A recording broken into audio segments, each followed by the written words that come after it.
നമസ്കാരം പ്രിയമുള്ളവർ, ഇത് കണ്ടോ? ഇതൊരു നമ്മുടെ വീട്ടിൽ വിളവെടുത്തൊരു കൊലയാണ്. ഈ കൊലയിൽ നമ്മൾ കണ്ടുവരുന്നൊരു പ്രധാന പ്രശ്നം മറ്റുള്ളവരെ പഠിപ്പിക്കാൻ വേണ്ടി ഒരു വീഡിയോ ചെയ്യാണ്.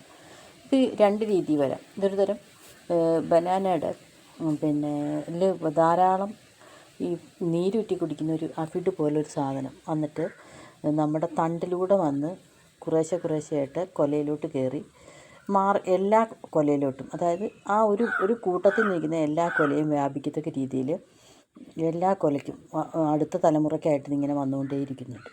അപ്പോൾ അങ്ങനെ ഒരു രീതി വരാം. അപ്പോൾ ഇത് വാദിച്ചു കഴിഞ്ഞാൽ ഉണ്ടാകുന്ന പ്രശ്നം എന്ന് വെച്ചാൽ നമ്മുടെ കൊലയ്ക്ക് ഒരിക്കലും വില കിട്ടില്ല. അതായത് മാർക്കറ്റിങ്ങിന് ഭയങ്കരമായിട്ട് ബാധിക്കും.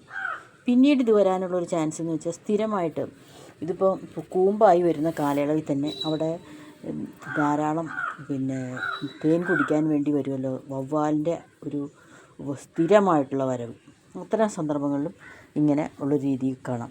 അപ്പോൾ ഇതിന് നമുക്ക് പരിഹാരമായിട്ട് ഇത് നല്ല രീതിയിൽ ഇപ്പോഴല്ല, തടയിൽ വീഴത്തക്ക രീതിയിൽ റോഗർ 1.5 ml 1 ലിറ്റർ വെള്ളത്തിൽ കലക്കി തട മൊത്തം സ്പ്രേ ചെയ്യണം. പിന്നെ നല്ല രീതിയിൽ സ്പ്രേ ചെയ്ത് കൊടുത്ത് പിന്നെ അടുത്ത സ്റ്റേജ് വരുമ്പോഴത്തേക്ക് തുടക്കത്തിലേ ഇത് സ്പ്രേ ചെയ്താൽ മാത്രമേ മാറ്റം വരുള്ളൂ.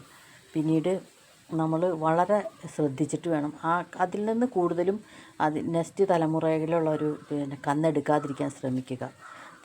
ഒന്നുകൂടെ സ്പ്രേ ചെയ്ത് നിങ്ങൾ വിത്തെടുത്ത് നടുക.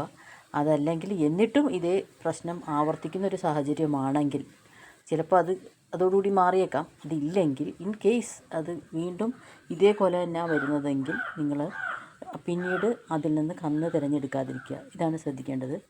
നിങ്ങൾ എല്ലാവരും ശ്രദ്ധിക്കുക. ഇത്തരം ഫീൽഡുകളിൽ ഇപ്പോൾ സാധാരണ പലയിടത്തും ഇപ്പോൾ ആദ്യമൊക്കെ ഈ അസുഖങ്ങൾ അധിക സ്ഥലങ്ങളിലൊന്നും കണ്ടിരുന്നില്ല. ഇപ്പോൾ ഈ പല ഭാഗത്തും നമ്മുടെ കേരളത്തിലെ പല ഭാഗത്തുള്ള കർഷകരുടെ ഇടയിൽ കണ്ടുവരുന്നുണ്ട് ഈ പ്രശ്നം. അതുകൊണ്ട് എല്ലാവരും ശ്രദ്ധിക്കുക.